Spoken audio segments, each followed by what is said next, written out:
The 2012 Collegiate Coach of the Year, Penn State's Bill O'Brien.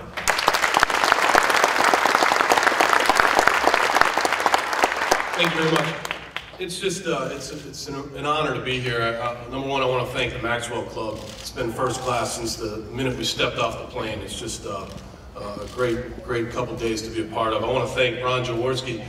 I've known Ron for a couple of years now, and just the thing that I really respect and enjoy about talking to Ron is his knowledge of the game, but also his passion of the game. Just talking to him last night about the Maxwell Club, just, you know, a lot of people that just love football and talking about football, so thank you very much, Ron.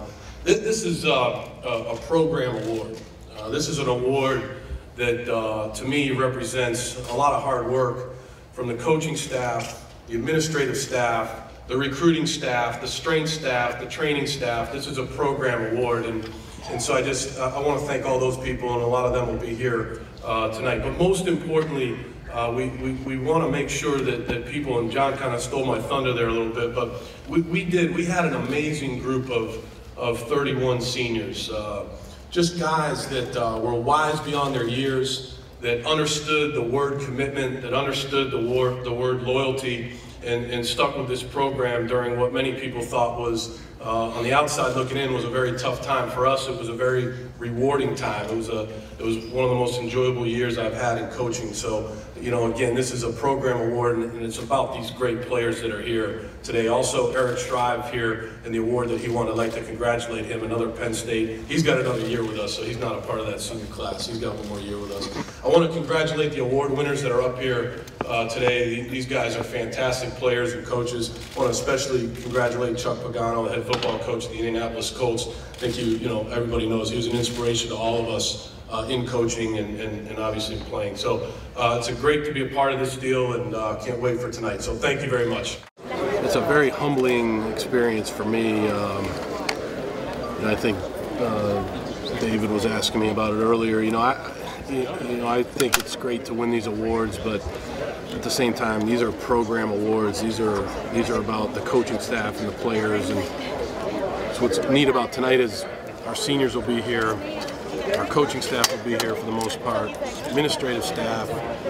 Timmy Bream will be here, Craig Fitzgerald's going to be here, because to me that's what it's about when you win an award like this. But it's a really first-class operation from the time you step off the plane here, so it's really neat. And being here with Ron Jaworski is really neat. What's it been like this year compared to last year at this time as you prepare for spring football? It's I wouldn't say it's easier, but it's much more comfortable because you have a much better working knowledge of your players, from obviously a skill set standpoint, from an academic standpoint, a health standpoint. I mean, you really have a better gauge on the mental standpoint of your players, and you understand where they fit better and who they are better. So it's definitely, I think your first year, it's a whirlwind of really trying to do the best you can to get to know them, and that's hard. It's really hard. But now it's a little bit more comfortable because of your knowledge of the players. And they know what you want too. Yeah, I think there's definitely, I think you'd have to ask them, but I think they really understand the expectations, on the field, off the field, in the weight room, and things like that. So certainly that's a big key. Bill, you continue to kind of tweak your staff and stuff. A different team doctor, Franny, is kind of retiring after a long time. Right. What went into with changing things up doctor-wise, and how much of a process is this going to be, kind of going forward, settling into where you need to be? No, it's a great question. Number one is, when I was hired here, I was hired to basically observe the program and do things within the program from my perspective and from the coaching staff perspective. And so that's what Dr. Joyner and Rod Erickson, that's what they had me do on the day I was hired, and that's what I've done. And now, as it relates to the medical setup at our football program, again, this is not about Wayne Sebastianelli. Wayne Sebastianelli is a good man and a fantastic doctor and has done so much for Penn State. This is more about the reorganization of the medical team. Wayne Sebastianelli is still the head of Penn State Sports Medicine. He's the boss when it comes to Penn State Sports Medicine. We just reorganized the team.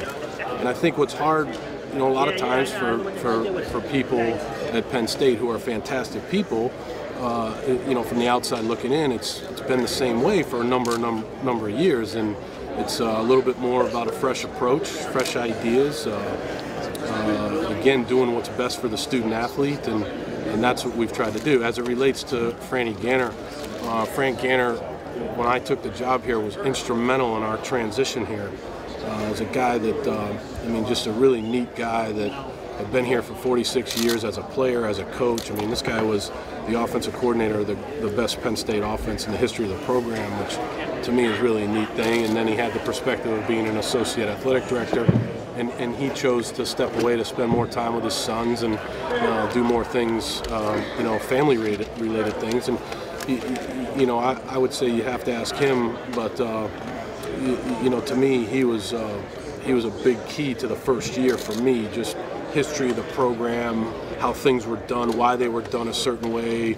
Even as something simple as the setup in Haluba with the fields. Hey, Fran, why was it done that way? Well, Coach Paterno wanted an offensive and defensive field. Oh, I'm a rookie head coach. I said, well, that's a pretty good idea. We're going to leave it that way, because obviously that was the reason why they did it. Things like that. He just was very helpful to me, and he'll be a friend for the rest of my time here at Penn State, no question about it. Are you surprised by some of the reaction to both of these moves? A new coach does make changes, and like you said, bringing his own fresh approach, but there's been sort of a reaction from the fans.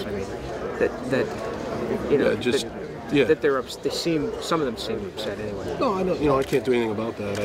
I'm trying to do what's best for this football program, for this university, for this athletic department, and from my perspective and from our coaching staff's perspective. So, at the end of the day, this is about the players and the coaching staff and doing what's best for Penn State, in my view. And again, this is not a reflection on any one particular person. These are great people. Anytime a new general manager of a TV station is hired, or a new editor of a newspaper is hired, I don't think they're expected to come in and just keep things the same way just because that's the way it's been done for many, many years. I think it's time for that person to come in and observe and do it the way that they see is the most successful way to do things organizationally, and that's what I've tried to do. And again, what the fans think is important to me. Don't get me wrong, but at the same time, inside the building, in the organization, they can rest assured that I'm doing what's best for the players and what's best for our coaching staff. Go ahead, Josh. Based on the success of last season, has there been a big difference in how many doors are opening for you recruiting-wise? It's an interesting question. One thing that we felt that was going to be a struggle going forward was the sanctions. And what we found since then is that many really, really top-notch student athletes, not just in Pennsylvania, but really in the Northeast and some in the South, still have a big-time interest in our program because they come from families that believe in great education in combination with great football. And then they come on our campus, and that's what's really neat to me, is to look at their reaction when they step on campus and they see our stadium and our weight room, and they meet our coaches, and they meet our families, and they meet our players. They meet our players, which is really a neat experience to observe that. And so I think over time, the one big issue is that we can't sign as many as other people. We can't have as many scholarship players as other people, but we can still attract quality players, quality students, and high character guys to Penn State. The transfer rule still doesn't affect till the first day of preseason practice. Do you have any sense of coaches still being all over your guys?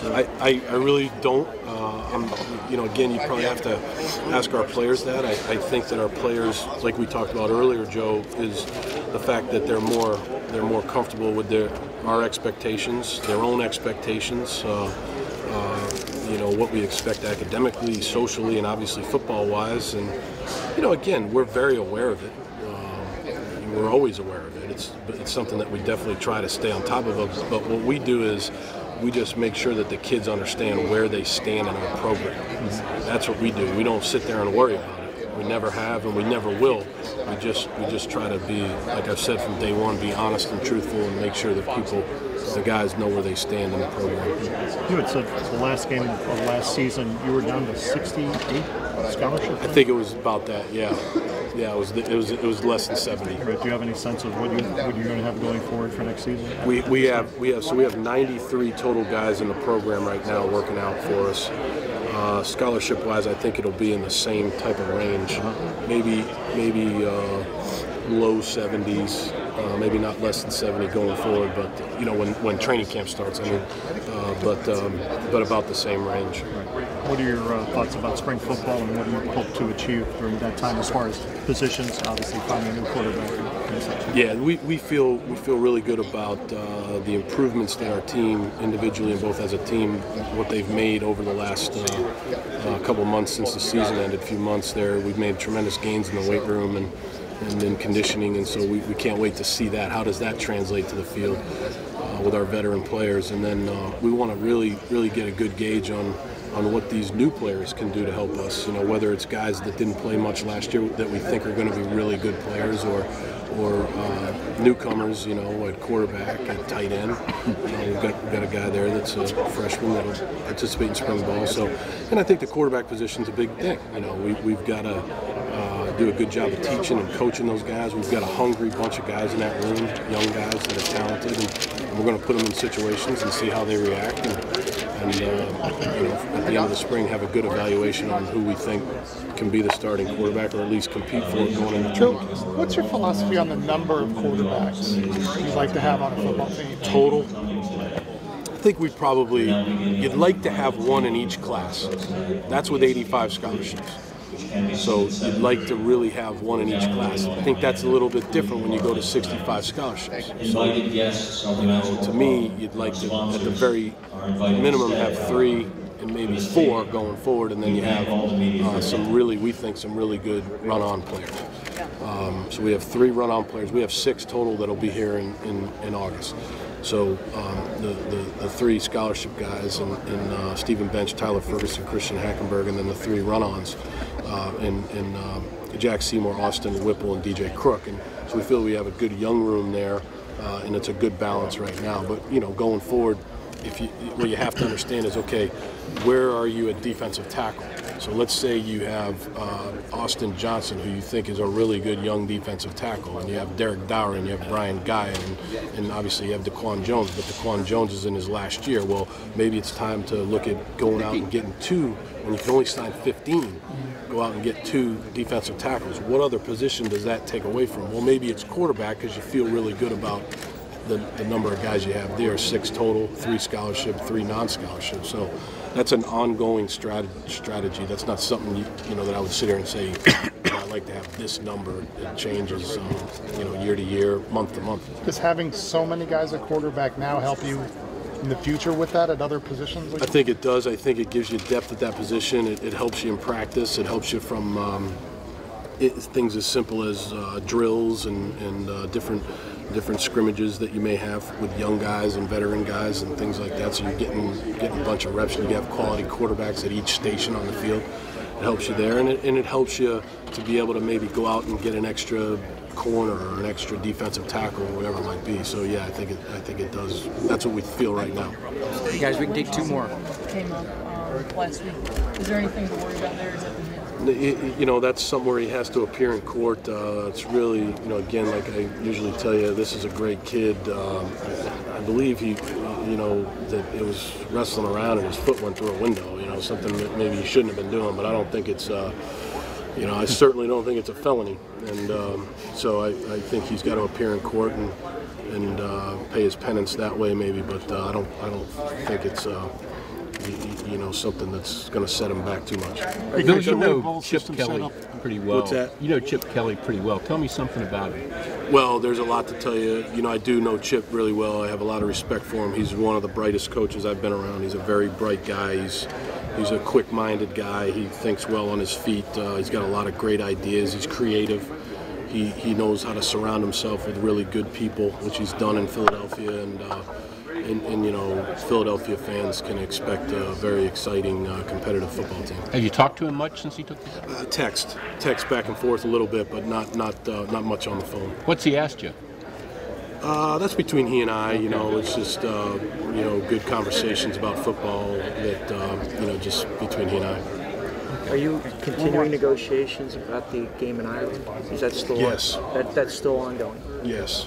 Yeah. You know what's difficult about that is because I always get in trouble with my bosses on this, which, you know, I think it's fun to talk about. So what's difficult about that is the Big Ten is deciding whether to go to a 9 or 10 game schedule in the future. So we kind of have to wait to see what they do, because it could stay at 8 and you're still talking about 4 non-conference.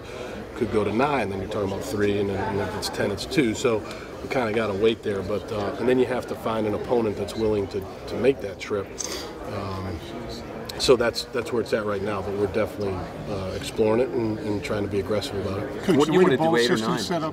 Coach, the way the bowl system's set up now, and you see how some of the teams perform, maybe the bowl ban isn't that bad. I mean, maybe a trip to Ireland might be better than going to the. No, I think You know what I'm saying, Coach? yeah. Well, I think the bowl games are great for college football. I love the bowl system. I've been to many bowls. I've been to the Peach Bowl, the Gator Bowl, the CarQuest. I mean, these bowls aren't even in existence anymore, but I've been to a lot of bowls. So I think the bowl experience is great for your players. My point with the bowl game as it relates to Penn State is, what better bowl game did anyone play in other than the national championship game than the Wisconsin game? I mean, to me, I was with all these guys last night. It was really neat to see all these seniors. We hung out last night till midnight just talking, and you know, that was one of the things that they said. They'll always remember that locker room after the Wisconsin game. Not to speak for them, but a lot of those guys said that, and you know, what bowl game can replace that? I don't think so. Not at Penn State. Penn State's a very special place, and it was neat to end the year that way. Thank you, Coach.